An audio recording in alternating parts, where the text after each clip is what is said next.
Penny arrives at the Tuscany Tavern to work, and she is almost in tears. She waits for Bella to arrive.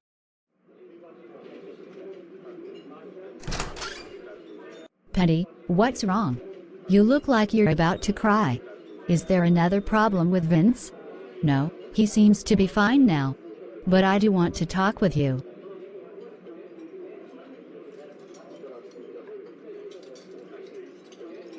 So, how many children do you intend to have with Eric? We are thinking of having 3. We are already trying to get me pregnant again. Why?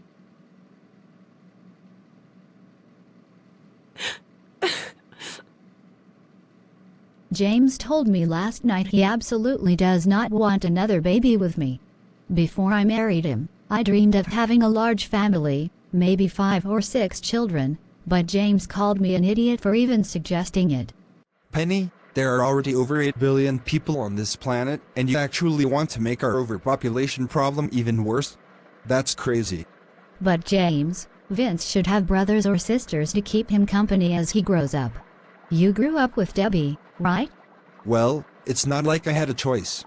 I could have done better as an only child. I couldn't believe how angry he was at me. Was he saying he never wanted Debbie for a sister? And just because he wished he was an only child, that doesn't mean Vince should be an only. I want another baby.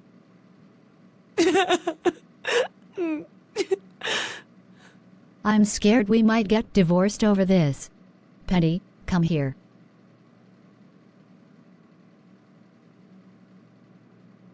You really should have discussed this issue with James long before you got married.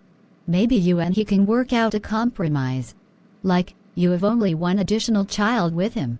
Or even adopt 2 or 3 more children. If you both truly love each other, you can come to an agreement that will benefit both of you. Whatever you do, don't ever try to bend James to serve your desires alone. That's the surest way to drive him away from you. Meanwhile, at the town's high school. Welcome aboard, James. I hope you enjoy working here as the school's science teacher.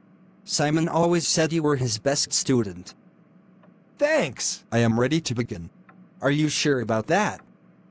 You and your sister used to give me such a hard time when I was the history teacher. It will be amusing to see how the current generation of teens treats you as an authority figure over them. Maybe you will then regret your past attitude. I doubt it. Just because we disagreed on some political matters doesn't mean I thought you were a bad teacher. You just had a tendency to include your biases in your lessons. And you think science teaching is unbiased? You are going to have to learn that as a human being, bias comes naturally, and your opinions are no more infallible than mine.